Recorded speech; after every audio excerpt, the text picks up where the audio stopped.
Habari za asubuhi. Karibuni sana Baraza la Mitihani la Tanzania. Leo tuna taarifa muhimu kwa ajili ya kuifikisha kwa jamii ya Watanzania.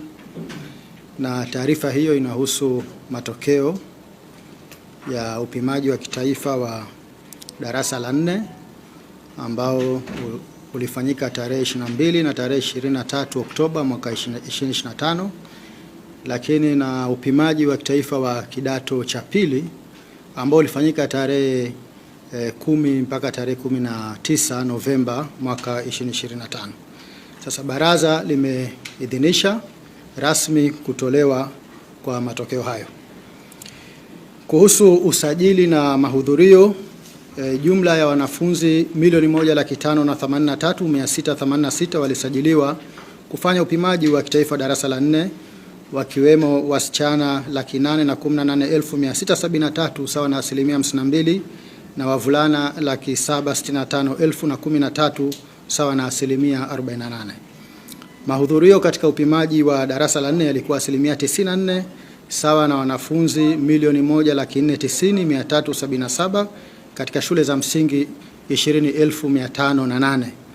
Aidha, wapo wanafunzi 93,309 sawa na 6% hawakufanya upimaji huu pamoja na kuwa walisajiliwa. Kwa upimaji wa kitaifa wa kidato cha pili, wanafunzi 889,264 walisajiliwa, wakiwemo wasichana 492,856 sawa na 55% na wavulana 396,408 sawa na 45%. Mahudhurio katika upimaji wa kidato cha pili alikuwa 91.3 sawa na wanafunzi 811,575 katika shule za sekondari 6,223. Aidha, wapo wanafunzi 77,689 sawa na 8.7% hawakufanya upimaji huu pamoja na kuwa tuliwasajili. Kuhusu matokeo, kwa upimaji wa darasa la 4 ufaulu wa jumla umepanda kwa 2.67 ambapo wanafunzi 1,324,970 sawa na 88.91 wamefaulu kwa kupata madaraja ya ufaulu ya A, B, C na D. Kwa mwaka 2024 ufaulu ulikuwa 86.24 na mwaka 2023 ufaulu ulikuwa 83.34. Kuhusu ulinganifu wa matokeo kwa jinsi, wasichana waliofaulu ni 703,287 sawa na 90.1 ya wasichana wote waliofanya upimaji huu. Aidha, wavulana waliofaulu ni 621,683 sawa na 87.59 ya wavulana wote waliofanya upimaji huu. Kati ya wanafunzi wote waliofaulu, wasichana ni 53% na wavulana ni 47%.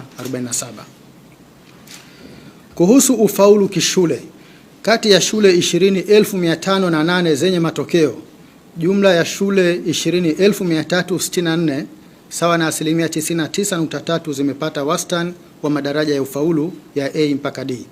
Shule 144 zimepata wastani wa daraja E ambalo ndilo daraja la chini zaidi lenye alama kati ya 0 na 60.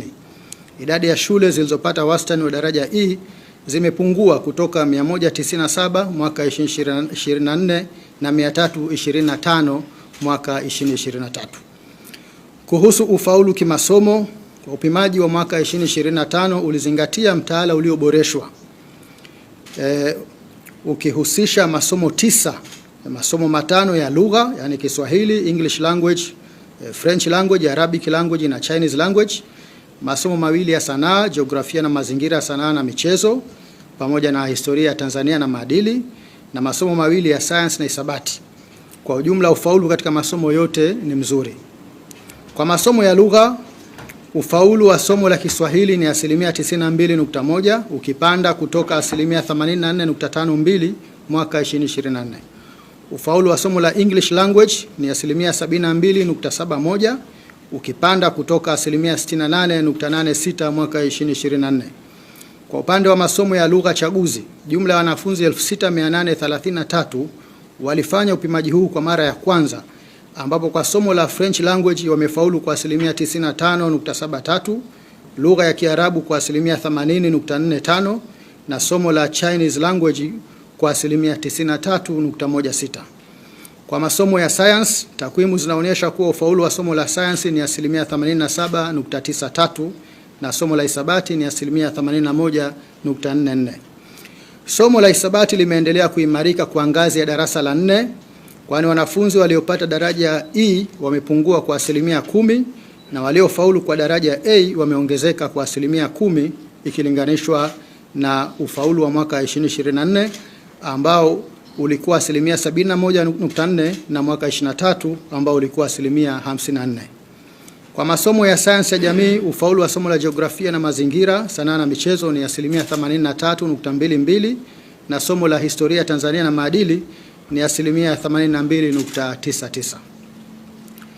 Kwa upande wa matokeo ya upimaji wa kitaifa wa kidato cha pili, mwaka 2025 baraza lilipima mitaala miwili, mtaala wa awali na mtaala ulioboreshwa ambao umepimwa kwa mara ya kwanza kwa wanafunzi wa mkondo wa amali.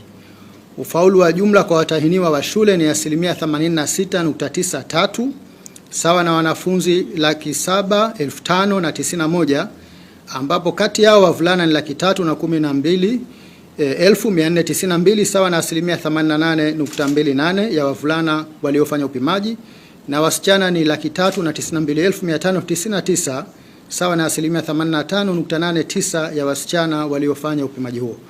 Aidha, kati ya waliofaulu wavulana ni 44% na wasichana ni 56%. Kwa ujumla ufaulu wa kidato cha pili mwaka 2025 umeimarika kwa ongezeko la 1.52 kutoka 85.41 ya mwaka 24 na 85.31 ya mwaka 23. Kwa kuzingatia mitaala, wanafunzi waliosoma kwa mtaala ulioboreshwa wamefaulu 1975 sawa na 89.85 na wanafunzi waliosoma mtaala wa awali wamefaulu 703,116 sawa na 86.93.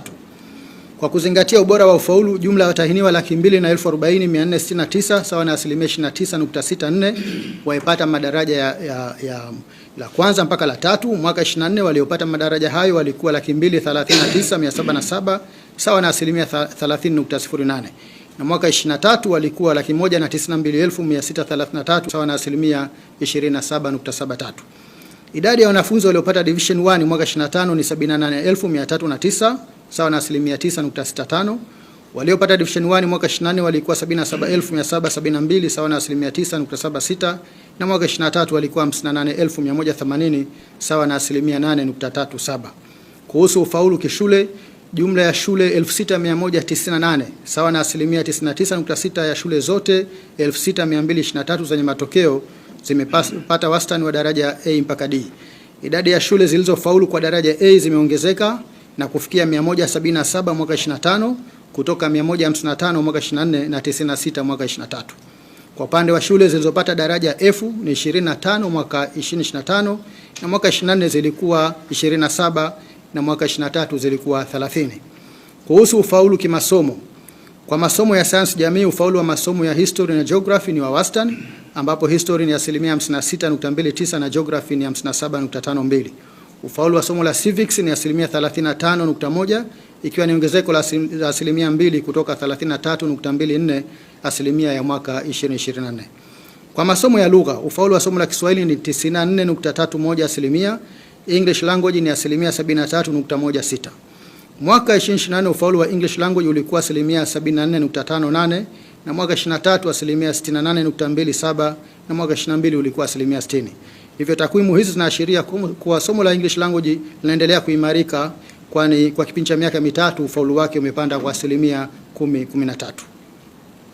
Kwa upande wa sayansi asili, masomo ya physics, chemistry, biology na basic mathematics yana ufaulu ulio chini ya wastani kati ya 22.71 na 41.84.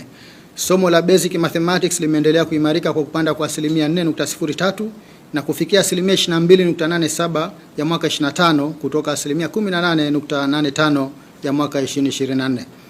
Kwa masomo ya biashara, ufaulu wa bookkeeping na commerce umeendelea kuwa ni wa wastani kama ilivyokuwa mwaka 2024. Ufaulu wa somo la bookkeeping ni 41.19 na somo la commerce ni 44.21 ikiwa ni ongezeko la 0.44.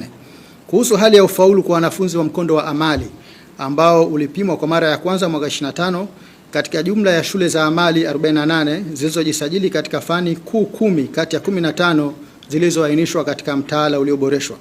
Katika upimaji huu wanafunzi wa mkondo wa amali walipimwa katika fani mahsusi 42 zilizohusisha masomo 28 yaliyopimwa kwa vitendo. Jumla ya wanafunzi 2267 walisajiliwa wakiwemo wavulana 1473 sawa na 65% na wasichana 794 sawa na 35%. Kati yao wanafunzi 2199 sawa na 97% walifanya upimaji huo. Jumla ya wanafunzi 1975 sawa na 89.85 wamefaulu wakiwemo wavulana 1331 na wasichana 644. Hivyo wanafunzi hao sasa wataruhusiwa kuendelea na kidato cha 3 kwa mkondo wa amali mwaka 2026. Kuhusu ufaulu kwa masomo 6 ya lazima ya mkondo wa amali, takwimu zinaonyesha kuwa ufaulu wa somo la mathematics ni 40.54, computer application ni 60.41, life skills 48.68%, business studies 58.46%, English language 71.16% na historia Tanzania na maadili 58.42.